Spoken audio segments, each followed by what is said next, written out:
Hello, അസ്സലാമു അലൈക്കും വറഹ്മത്തുള്ളാഹി വബറകാതുഹു. ഇന്ന് നിങ്ങൾക്കായി ഹൃദയം ഉണർത്തുന്ന ഒരു റമദാൻ കഥയുമായിട്ടാണ് ഞാൻ വന്നിട്ടുള്ളത്.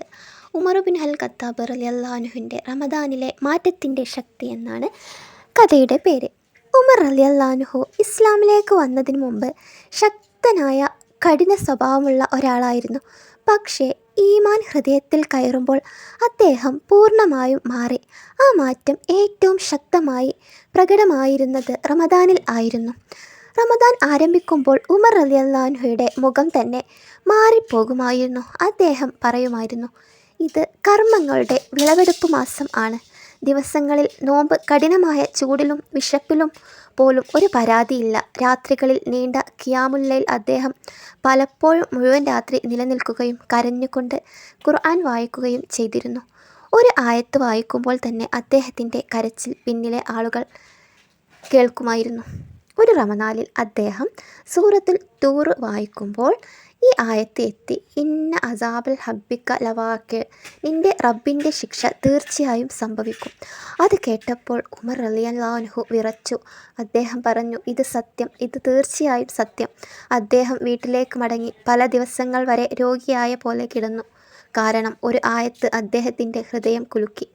സഹോദര, നമ്മൾ പലപ്പോഴും ഖുർആൻ വായിക്കുമ്പോൾ ഹൃദയം പോലും തൊടാറില്ല. പക്ഷേ അവരുടെ ഈമാൻ അങ്ങനെയായിരുന്നു. റമദാനിൽ മുസ്ലിങ്ങൾ പിരിഞ്ഞ് ഒറ്റക്കൊറ്റക്കായി നിസ്കരിക്കുന്നതിനെ കണ്ടപ്പോൾ ഉമർ റളിയല്ലാഹു അൻഹു അവരെ ഒരുമിച്ച് നിർത്തി. അദ്ദേഹം ഉബയ്യ് ഇബ്നു കഅബ് റളിയല്ലാഹു അൻഹുവിനെ ഇമാമാക്കി. അദ്ദേഹം പറഞ്ഞു, ഇത് നല്ലൊരു കാര്യം ആണ്, ജമാഅത്തായി നിസ്കരിക്കൂ. അദ്ദേഹം മുസ്ലിം സമൂഹത്തെ ഒരുമിച്ച് നിർത്തിയ റമദാനാണ് ഇന്ന് നമുക്ക് തറാവീഹ് ജമാഅത്തായി ലഭിക്കുന്നത്.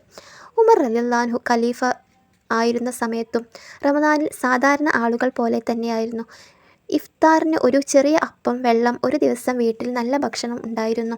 അദ്ദേഹം ചോദിച്ചു, മുസ്ലിങ്ങളിൽ ആരെങ്കിലും ഇത്രയും സമൃദ്ധിയായ ഭക്ഷണം കഴിക്കാതെ വിശപ്പോടെ ഇരിക്കുന്നുണ്ടോ? ഉത്തരം അതെ. അദ്ദേഹം പറഞ്ഞു.